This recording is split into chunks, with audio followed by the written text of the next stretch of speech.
Phoenix Avalon has been soloing with me since he was 10 years old.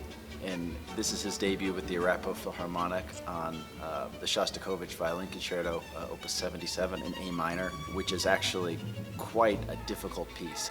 Anytime you talk about Shostakovich, you have to talk and think about the political conditions that he was living in. Artists were basically told by the state what to write, what kind of music to write. You can't write music like Stravinsky, like Schoenberg. You have to stay away from this idea of formalism. Music had to be populist, it had to appease the people, and it had to be understood by the very ignorant leadership of Stalinist Russia.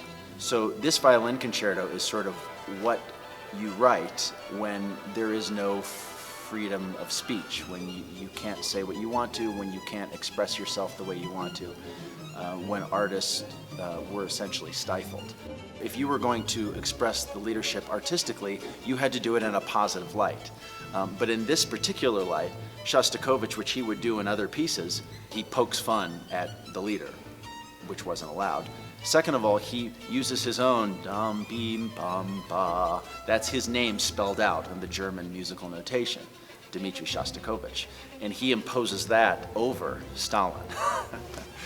So it's a really cool device. And in the end, the piece comes out of this nocturnal atmosphere which begins it, to all these incredible burlesques, and really gives a virtuosity of wits to any violinist ready to undertake or to tackle this music. And it can be seen as a showpiece, but also art's ability to overcome tyranny and triumph.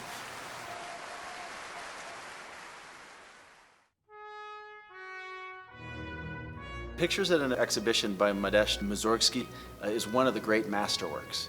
This piece actually was composed out of friendship.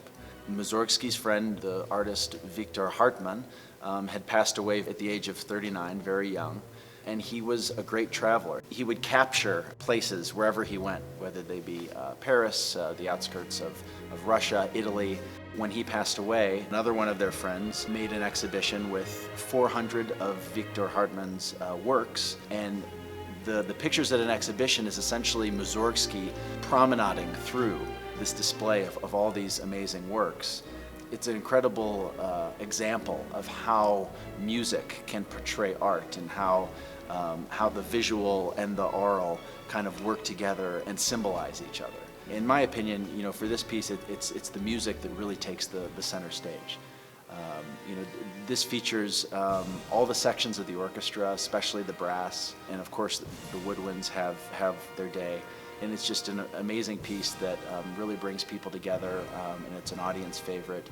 And I think it's an incredible, symbolic representation of Russian music throughout the past couple of centuries.